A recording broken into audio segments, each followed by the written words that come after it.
Okay, beautiful. So I'll officially say good morning and welcome to CoachSource's first Friday webinar for August. I thank you all so much for joining us today. I'm Mary Dombrowski, the SVP of Client Engagement with CoachSource, leading both our current client service teams as well as creating new client partnerships. For those of you not familiar to CoachSource, a warm welcome. We are the largest pure play global executive coaching firm.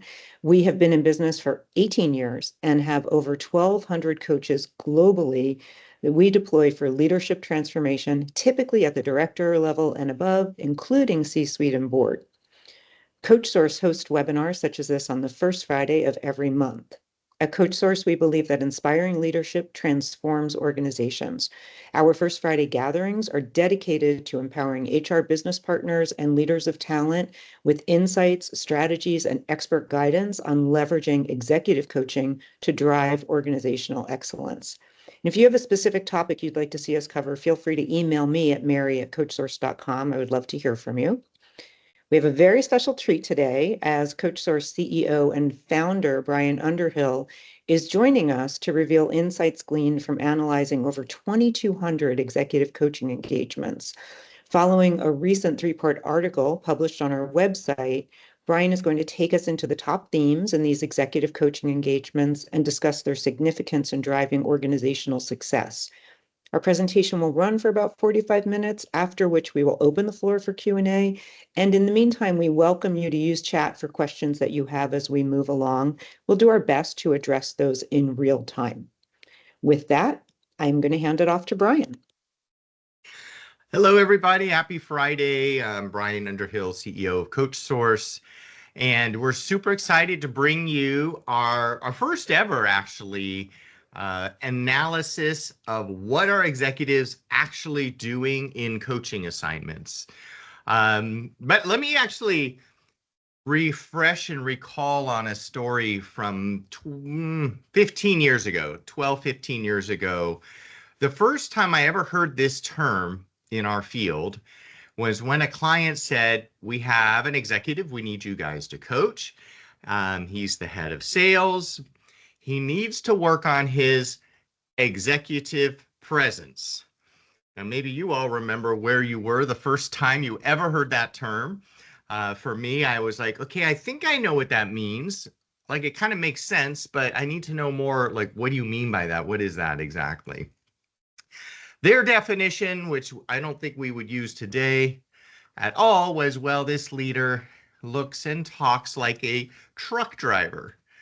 Now, no offense to truck drivers, very noble profession. My uncle was a truck driver. I don't want to offend anybody, but they saw their executive behaving and acting and looking and behaving in ways that wasn't matching them as a biotech type company.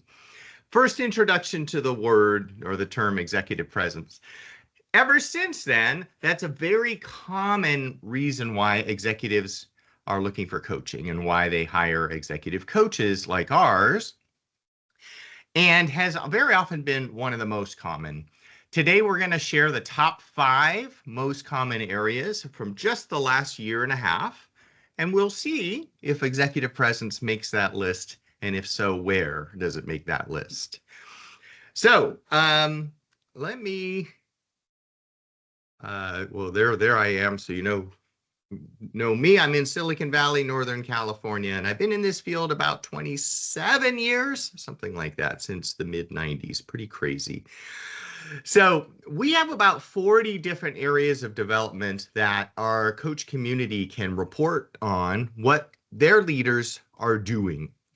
And we thought it'd be interesting to have you try and determine through a poll what have you seen, say, over the past 2 years or so of development areas that you might have believe executives are working on? And now, if this works right, we have a poll, Jason, and we'll have to see if this kicks in here. I'm going to give you about 9 choices of possible areas that executives could work on. And let's get your, oh, good, it's starting. We have a poll on the screen, I hope. Take a look at some of these 9 choices and maybe pick, I think it lets you pick once, maybe pick, what do you think was the top choice of executives to things to work on over the past year. And let me just see. It's my first time teaching in Teams, so let's just see how this works.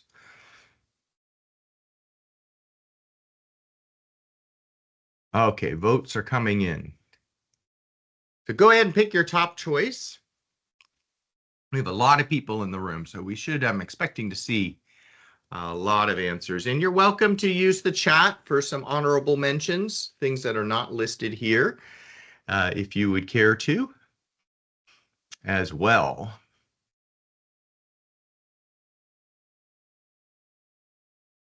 I hope this is working okay, Jason.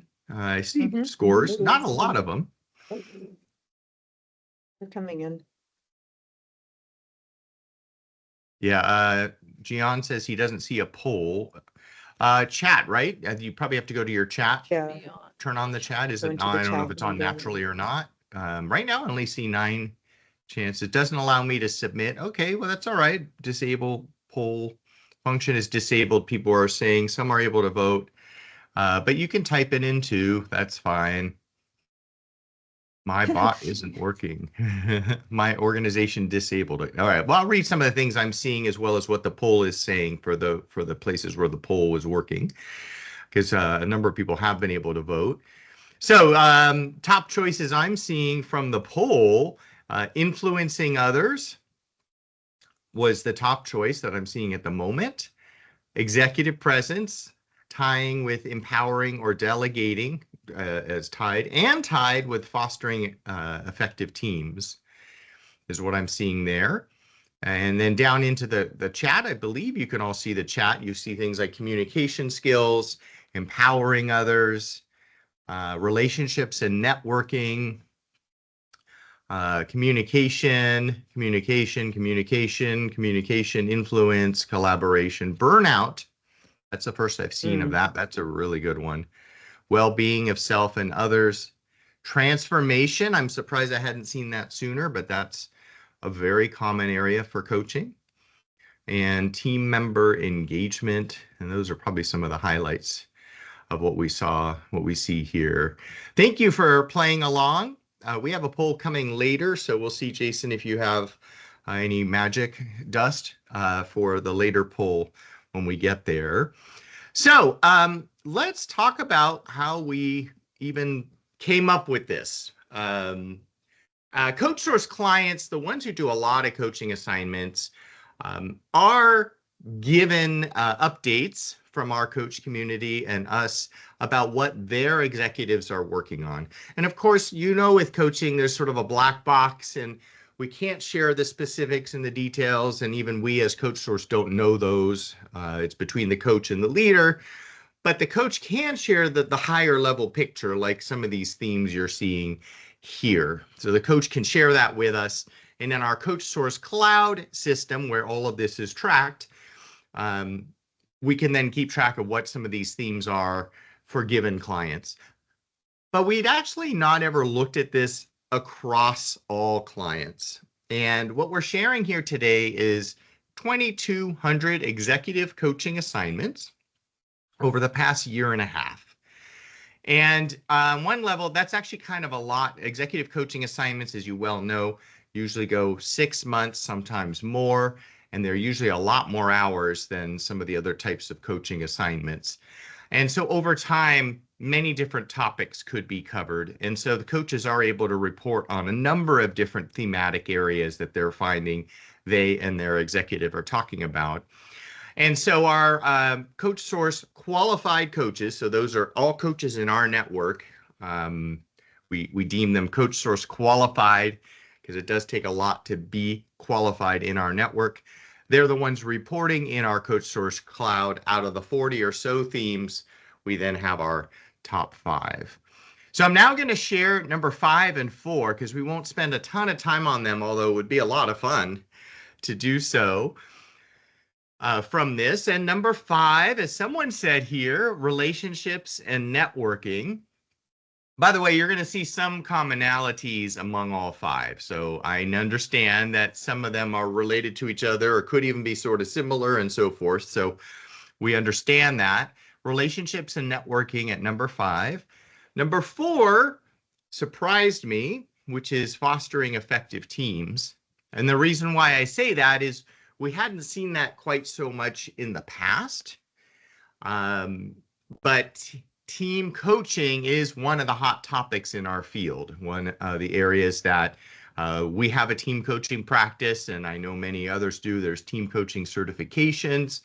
And so helping executives build and maintain a strong team is getting more and more focus in the coaching field. Now, so I'm going to dig in deeper, though, on numbers 3, 2, and 1. And we will, at the end, give you the link to the article where you could read the whole thing and see all the details. So the number 3rd top most common area for development among executives is communication skills. Seems like kind of a basic one, sort of something we might have learned a long time ago as humans, not just leaders, how to be more effective communicators. But it's still a big deal, and it's still a big deal for executives. So I love this quote from George Bernard Shaw. Maybe you've heard of it, saying the single biggest problem with communication is the illusion that it has taken place. Very often we think, oh, I just say some things and then they will understand it. We all know that's not necessarily true at all.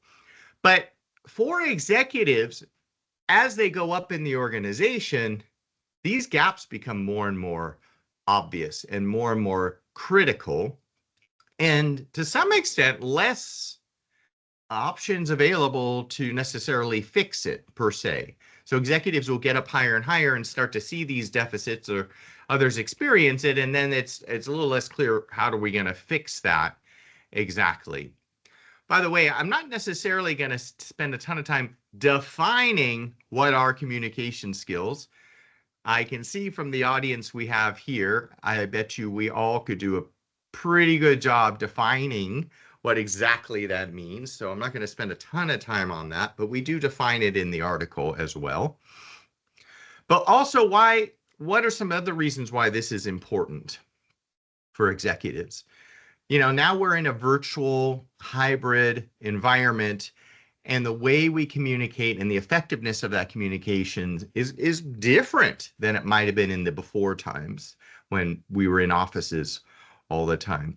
Having people work from home that you barely ever see, and we see each other just on these screens, how exactly are we going to be effective in the way that we're communicating, in the way that they're receiving messages from us in these types of environments? A lot of us have more shrinking attention spans than we did in the past. So how are you going to engage people with that? We all know that absolutely can be the case, even in webinars like this. I'm guilty of the same. So, you know, how are you going to communicate in a way that you're going to be able to keep people's attention? What about, we're really working towards a more inclusive environment. So how do you communicate in a way that helps to make more people feel part of, more people feel included? We have many crises in the world, and people are feeling like they'd like to hear from their leaders on matters of what's happening with our, you know, when the pandemic occurred, of course, statements were put out. Social justice, we have wars, unfortunately, currently, we have elections and so forth. So there's all of this kind of additional challenge as to why communication skills are important.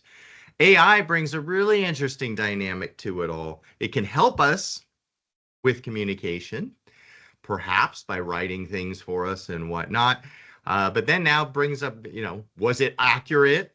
Did it say it in the right way? Did it say it in a biased way or a non-inclusive way? There's a whole new list of things to be thinking about when we're talking about AI in communication.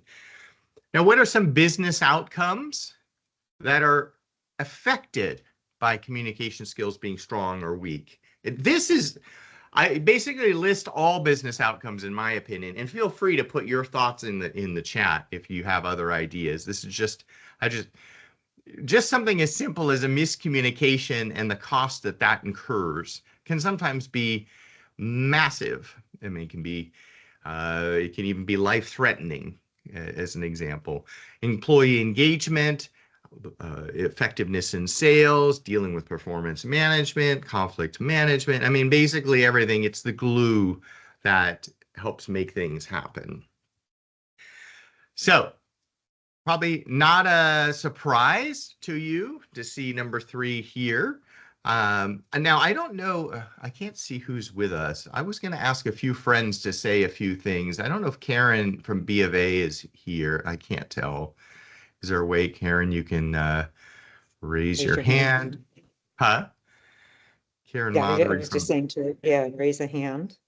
There's Karen. yeah. Oh, yay.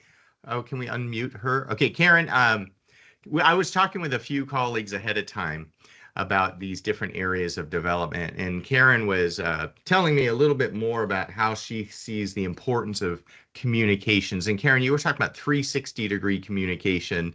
So I don't know if you recall that, and could you give us a little more insight into why this is important? Karen, by the way, well, you can tell us your title so people know how important you are. Well, oh, Brian, that's kind of you. Being of service is, I think, important, but I'm fortunate enough to be an executive coach inside of the bank, working with the successors basically to the C-suite, whether that might be 10 years, 5 years, 2 years, whatever that level is. And everything that you said there is spot on, at least in our environment, especially since a bank is so much a part of the economic and also the local communities, the global economic community, as well as the local communities that they serve. Mm-hmm. And one of the things that our executives have to do is all day long pivot, to your point, this 360-degree communication, all day long, pivot from the top of the house to maybe the customer or client that is in their world and dealing with their issues, and having to really pivot every moment of every day. So reading the audience really quickly, and the pace at which they have to do that is increasing. And so what we can find is some people are good with some environments, but not other environments, and having to adapt to those things over time, and also getting really adept at that. So I think we're fortunate that we have a CEO who's a principled CEO and has a way of connecting dots for people, both within and outside the organization, all the way up from global leaders to that new employee or the intern that's just coming in. So I think that's really important, but that's where we see having a lot of, when we get the 360 feedback, having to work with executives, they probably have it in one area, but maybe not in another. And how do we help them adapt and learn quickly to be able to have the impact they want to have? That's awesome. And Karen, actually, I want to ask you this too. You didn't know I was going to ask this, but when you talk about the different people they have to talk to and rotating quickly and so forth, is that more enhanced and more notable than maybe 10 years ago or 20 years ago in terms of that requirement and who it is, the different audiences they have to address? I think so. I mean, I was at a different company 10 years ago, so that also has a big world and global impact in terms of health and health outcomes. But I think it's amplified in the banking and the financial services center because of how many different types of people that you come into contact with. Mm-hmm.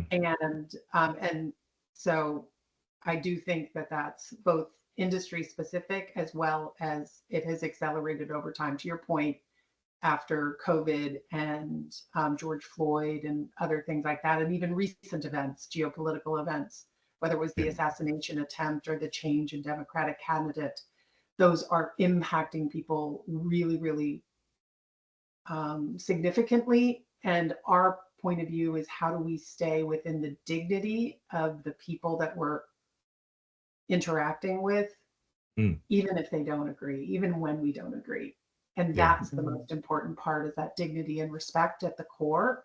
And then the messages can be shaped in a way that are more receivable, as you mentioned, the George Yeah. Bernard Shaw quote. Yes, that's fantastic. And I wish we could spend way more time on highlighting each of these areas to this level, Karen. Thank you. And it's not the same as when we presented in New York together, because Karen actually got up on stage and sang, but that's a whole different story. Oh, For wow. another for It was another relevant to coaching. The song was absolutely relevant to coaching and the It was a topic at coaching hand. song. Yes, It was. it absolutely was. So thanks, Karen, one Karen. quick And Right. It's question. good to see you. yeah. One quick question for Karen is about which 360 do you use? Well, we do our own. Okay, thank you. It Yeah, was a it's question from qualitative. in the It's chat. qualitative. So we do our own Qualitative. format for a qualitative 360. Thank you. Well, let's go to item 2, the second most common item, which, no surprise, I've just been talking about. So here's our fun, wonderful executive presence. Now, I said I wasn't going to define these areas of development, but hey, let's have fun with this one. What is a quick definition of executive presence? Couple words, one word, whatever. Throw those into chat and let's see what kinds of things we see about what the heck is executive presence. So let me make sure I can see my chat. All right. What is it to you? What does it mean?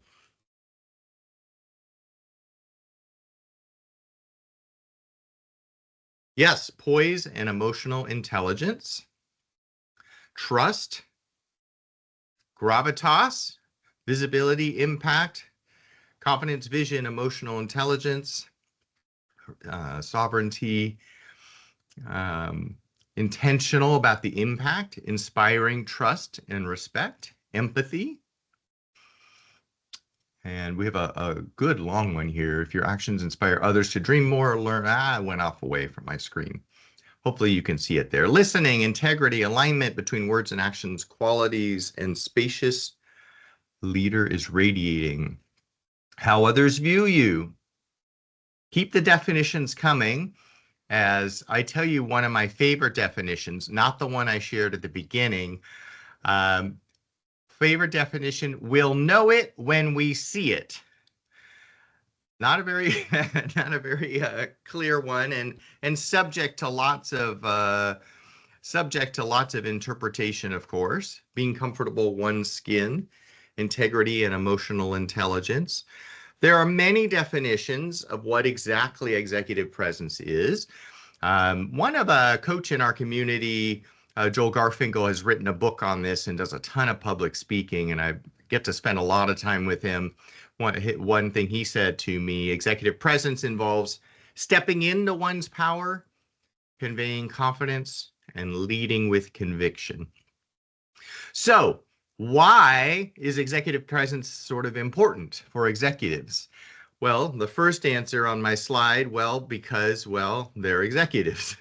And there's sort of certain expectations of what that entails. You know, when you step into that role, there's some expectations of how you might act and behave and so forth. But it seems to become even more important because there's a lot of stress in the world, and we just referred to some of the items that might be causing stress out in the world. We've been through a lot these last many years, and so maintaining poise is even harder to do. Another coach of mine, of ours, was just talking to me about how everyone's limbic system or whatnot is on higher alert, and people can kind of lose it much faster. And being able to maintain control and poise and display that to others who work with you and around you is incredibly important. As you go higher up in the organization, there is more scrutiny. There's more audiences who may have opinions to say things about you. And I even thought of this one, how many people's careers were ended by one of their bad moments caught on tape that we all got to watch in our scrolling feeds, right? Someone not able to control themselves, and then later they figure out who they are and put their name in their company, and the company name gets spammed and so on and so forth. It's a lot different maybe than it was in the past. What are some business outcomes affected by this? A lot of the things you would always expect. I mean, you're trying to instill confidence in customers, in vendors, in the public, in media, trying to influence, to share a vision and get people to buy into that vision, employee engagement, decision making, especially if gravitas is part of this, decision making can be faster. And by the way, the leaders who feel like they're better stepping into that executive presence, may have more confidence, believe in themselves more. You could imagine for their own feeling of competence and how that's enhanced by knowing that they can do this, and coaching can really make a big difference. Now I'm going to see if another friend is out there, and I think Matt is here. I saw Matt from Ream here, and if she's able to unmute, yay, okay, I think she's showing up here.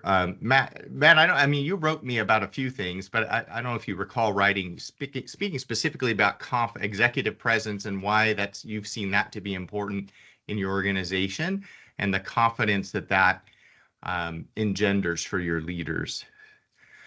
And there's Matt. Yeah.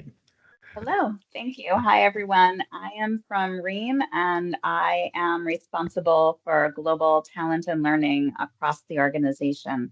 So part of what I do is to help source executive coaches for our leaders from C-suite on down.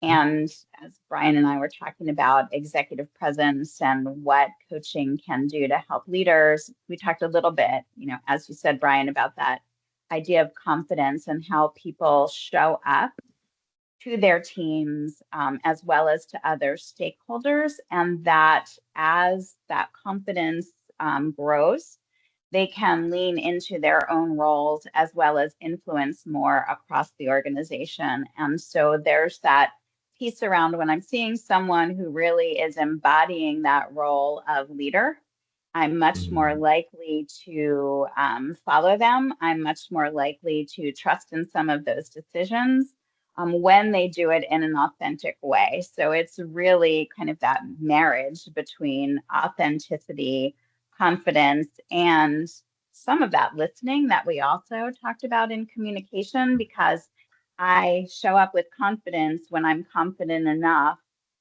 to take in what others are saying and to think about it and to weigh things and to kind of allow myself to be in the moment, whether it's with a large group of people, with a customer, with a peer, with someone who I'm reporting to, or whether it's someone on my team. Mm-hmm. That's awesome. And you had said, I believe you had said that you were using executive coaching to help executives with executive presence, right? That was something. Do you have any dramatic examples of someone that really transformed, like you couldn't believe?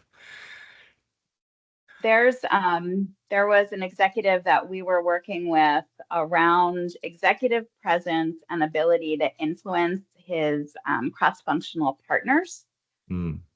Through that, sharing of trust in what we were saying, and the feedback we've gotten from that individual's peers and leaders around the shift to the interactions with his cross-functional partners has really been kind of unbelievable. It happened over a 6-month period, and they were saying, how this individual showed up was so different than what was before, where people who were not the biggest fan and kind of saying, you know what, I don't really enjoy working with this individual. I feel discounted. I feel like that person cuts me off because they're not willing to listen. They don't have the presence to be able to step back and kind of take a moment.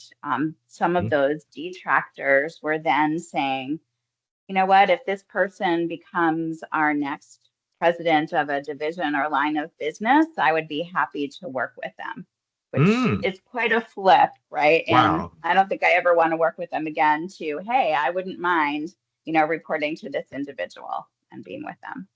That's amazing. And I'm sure with, it wouldn't be hard to start to figure out, well, what's the business impact of that shift that was made with this person? And even as simple as, well, we couldn't promote this person and they left, and now we know the costs of all of that.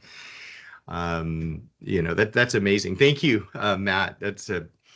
Love hearing those stories. And the one I started out with talking about with the biotech company, similarly, the coach who worked with that leader made miraculous improvement. I mean, literally, the company said to us, "What did you do with this leader? What did you feed them or whatever?" Because the change that he has made has been incredible. And some of our coaches say this is actually a fairly fast fix too, by the way. Sometimes awareness is needed, and some more work from there, but it's not sometimes not hard to make changes. And in that case, the coach literally took him. I don't know that this is always standard, but took him to Nordstrom Private Shopper to help completely upgrade his wardrobe. And the company said, "Wow, we just we're blown away at the change that has been made with this person." So with that, we have one more to go, which is our final area of development that we see leaders working on with their coaches. And this group, for those of you who could vote, was spot on, actually. Influencing others. Again, now that you see the top 5, you see lots of intricacies between them. I mean, executive presence has an impact on influencing, and communication skills and influencing, so on and so forth. We're not surprised by that, but influencing others becomes our number one area of why that leaders are working on through coaching. And a few reasons why this is important. Well, we mentioned this maybe a little bit ago, is that there are more people out in the world today that leaders have to interact with or influence. So in the past, the general public might not have cared as much about something a CEO has said. Now we know, of course, that any moment gets caught on camera or whatnot and gets out there and can have an impact. Employees care a lot more about what the company stands for and the company is about, and being able to influence that narrative is quite important. Many more organizations are global and multicultural, multinational, and so influence, it's not, you can't just do the same thing in every country. We all know that.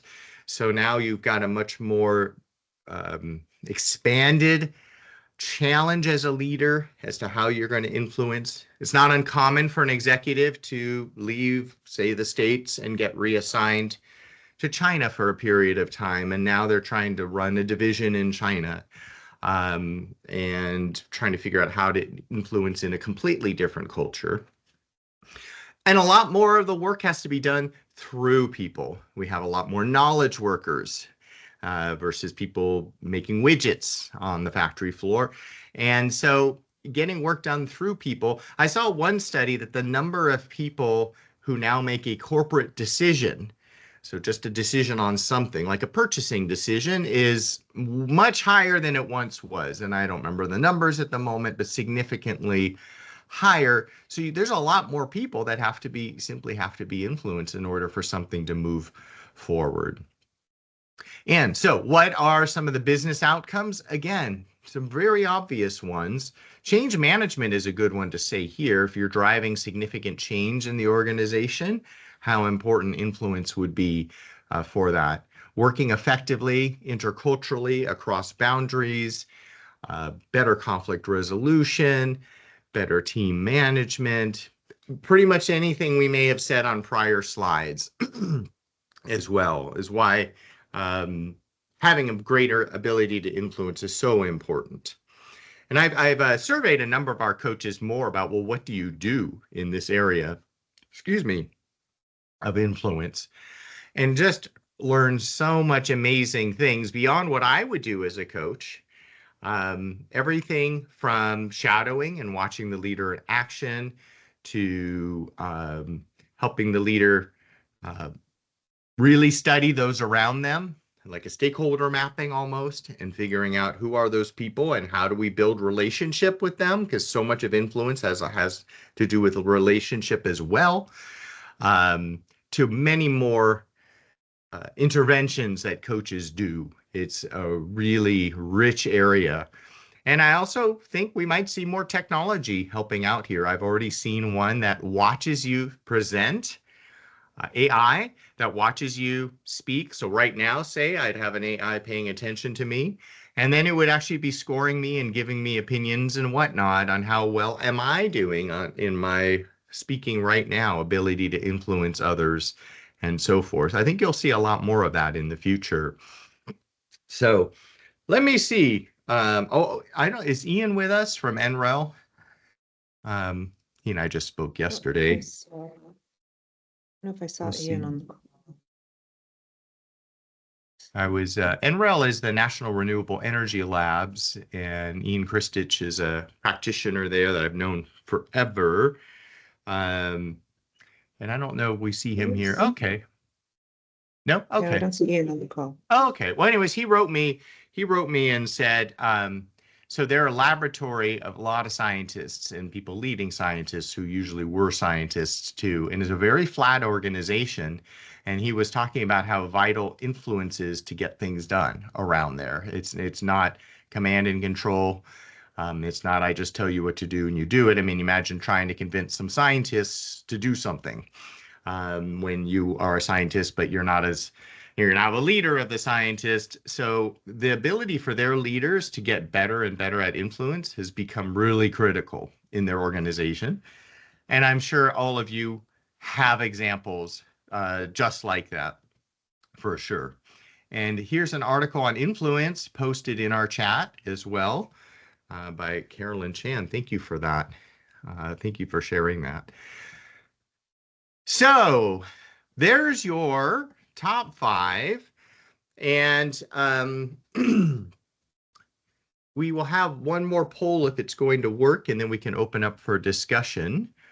I was curious, what do we think? We have a very smart group here in the room. What do we think could be the top areas in the future? I would say the next 1 to 2 years. And I put some of these in as well as a few other provocative possibilities. But Jason, how do you think we'll do on this poll? We're going to see if it, and let me keep an eye on my chat. And if not, people can just type it in. We may have to do that. Okay. Just sent the poll. So a poll is up. Let's hope that people can vote. And if you can't, you could maybe see some of the choices and just write it in the comments.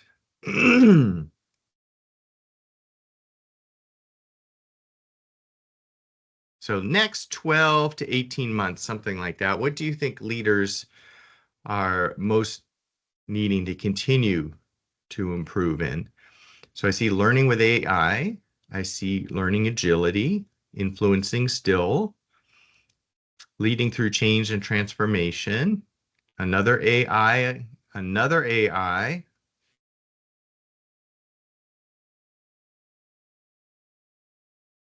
Give it just a couple more minutes here. From those able to vote, influencing is still number 1 from the voters here with 4 votes. The rest are really about 1 or 2 choices. Influencing, managing the unknown. Ooh, I like that. Strategic thinking, leading in times of global crisis. Thank you, Katrin. Duigu, learning agility and influencing. And some of you are liking and hearting things too. That's great. That helps see what's getting more and more traction. And meanwhile, again, in the polls, we still have influencing others as the top 1. Adapting and pivoting to change. Leading and decision-making in chaos and complexity. We're seeing a few of these. I think I've read that. Yes, some votes, extra votes for Christine's suggestion there. leading decision-making chaos and complexity. So some chaos, complexity, learning agility, AI, and influence, I think are still our influence returning as a top favorite as well. Fantastic. So we will put in the chat in a moment. Jason, if you don't mind, put the link for the article. It was a 3-part blog series that we put out revealing these top 3 areas. It's now been combined into one, so it's easy read for you. You can see the top 5. You can see how many executives were working on each one and what percentage of our total the areas made up. You'll get to see some insights from our CoachSource qualified coaches who had something to say about each of these areas. I interviewed or got statements from these coaches to hear more about why these areas are important. What are they, by the way, why they're important, and things of that nature. So you should see there in the chat the link for the blog post. Come take a look at it. I'd love to hear your inputs. With that, Mary, I think I'll turn it back over to you for questions thank you, and so Brian. forth. Thanks, Brian, for a very enlightening presentation. Before we open the floor for questions, we invite anybody who would like to have a conversation about how to deploy executive coaching in your organization. Just reach out to either your CoachSource account director, if you're a current client with us, or reach out to me, Mary at CoachSource.com, and we're happy to have a conversation with you. Of course, we'll send everybody who attended today a recording of this webinar. You can also find this as well as our previous webinars on our website, CoachSource.com, at our Insights Hub, actually at our Attend an Event Hub. And then if you have any other topics, as I mentioned, that you would like to see us cover, send that to me at mary@coachsource.com. We welcome your feedback. And save the date, please, for our next First Friday gathering on Friday, September 6th at 11 a.m. Eastern, where we are going to cover AI and technology in coaching. So with that, let's open up for your questions. So if you have a question for Brian or for any of the participants, raise your hand and we will unmute you now. I love Christine's Brian, comments. were there any surprises? What's that? Any surprises in our research? Not really, I will say. I mean, well, because we're talking with the clients and with the leaders needing coaching, and they're telling us what they want to improve in. And so, we hear these things all the time. However, when I really analyzed our 40 themes and saw teams in number 4, I hadn't really seen it anywhere near the top, just anecdotally at any point. I mean, we were seeing more requests for team coaching and so forth. But to see it actually make the top 5, that was a surprise. The others, not a surprise. I think those are pretty typical and common. But team coaching is on the rise, as I mentioned earlier. Maybe you all have seen advertisements and so forth for team coaching certifications. We actually did one, a private one for our CoachSource community as well. So be interesting to see if how that continues to grow, maybe the next time we look at all of this. Okay. And Christine has a comment about, how do people get to this level without these skills? Is that a reflection on their senior leadership development? How would you say that, how do you advance to a certain point in an organization without having some of these skills? I'm wondering the same thing. I literally have been interviewing our coaches on some of these areas for development, and we just sort of sit for a second. I'm like, why are companies paying us to help someone with communication skill? I mean, isn't that something someone should have learned in school, in grade school, in college, whatever? Why are we helping a leader improve here? One of the answers to that, honestly, is very often leaders do come in and focus more on their specialty area that they're, you're an accountant, and so you're focusing on technically getting strong. And then, of course, at some point you may move up the chain. you're not necessarily practicing or using those skills with as much regularity as is required when you go up in the organization. So, and we mentioned it with many of these areas, as you go up in the organization, it starts to become much more critical, much more important. And your accounting skills is really not important. We see that a lot with tech leaders. I'm here in Silicon Valley. We get a lot of tech leaders. Incredibly common to get a brilliant technologist, engineer, scientist, etc., who's now leading people and leading major parts of corporations, and they weren't necessarily learning and practicing all of this in school per se, and now that's more part of the job than it was to be so great at technology. Yeah. So do you think it could also be a shift in the sophistication of the leaders, or a shift in the expectations inside an organization of what a leader looks like? Yeah, and it could be both of those. And for some of the reasons I mentioned, the pressures on leaders with more stakeholders involved, more people to influence, more cameras on out there recording things, that the pressure to be better and better at all of this really does continue to increase. Leaders could say semi-stupid things 20 years ago and barely anyone would know about it. Today, it's a very different place, right? And for good reason, I think, too. So the challenges definitely increase over time and in today's era. And Matthew is asking, what's your distinction between executive and leadership coaching? Fantastic question. Sometimes I do use the terms interchangeably. We focus on executive coaching, so generally director, VP, C-level, boards, etc. For many organizations, might be what they're considering executive, and that's where we tend to coach. But when we're coaching at those levels, we're nearly always coaching on leadership skills. Everything we've just talked about is relevant for leadership skills. However, you could also teach leadership skills at all levels. You can teach, as we well know, leadership coaching can be taught to all levels of anyone, even people who aren't in leadership roles per se yet. So leadership coaching might kind of be the span of teaching leadership to all kinds of people. Executive coaching more at certain levels. However, in executive coaching, most of the time you're still focusing on leadership skills. That seems to be where the deficits are. And the leadership skills might be different at different levels of leadership, right? So what you're doing for a new manager versus a new director versus a new VP versus a new C-suite member. Yeah, for sure. Okay. Are there any other questions? Oh, Karen, I think you're. Yeah, this is Karen Maffrey again, and my apologies. I can't use the chat for some reason. So if I may just ask directly, I was wondering if you could comment at this point, which you may or may not be able to be, about how much of the work that the executive needs to do to improve in these areas is inner work versus outer work. And that's just a simplification.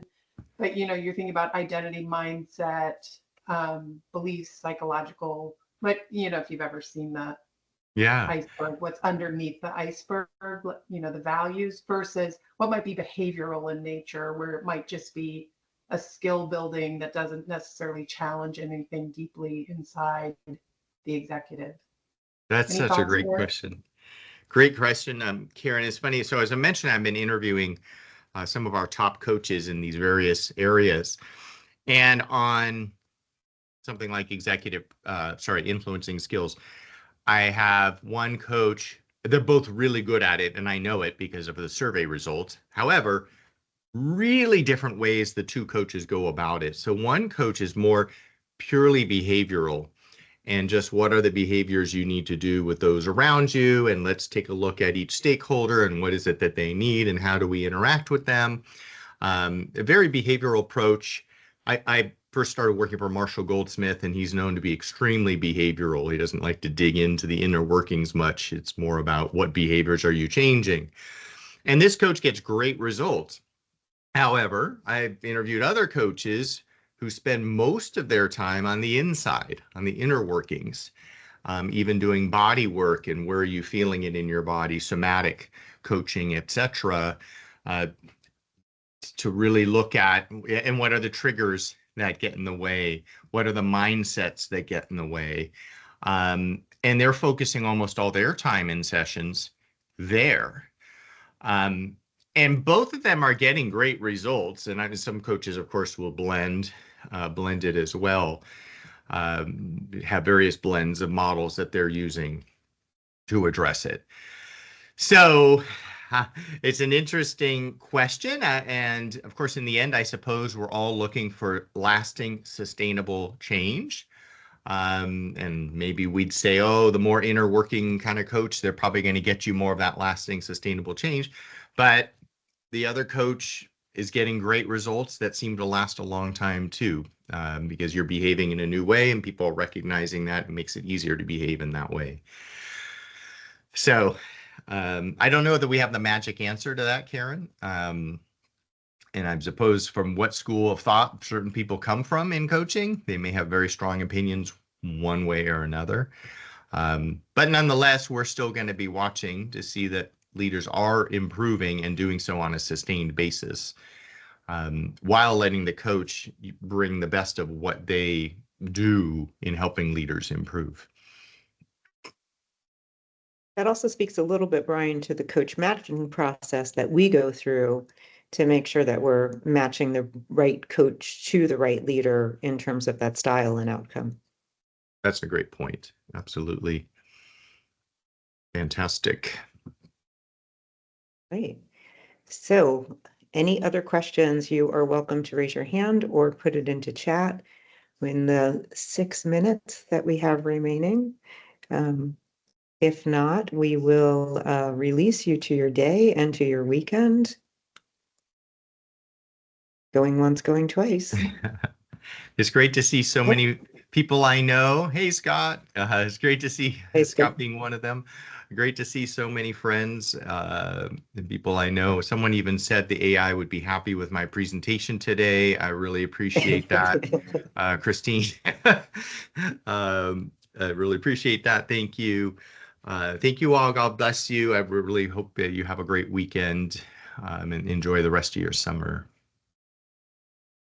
Thanks, everybody.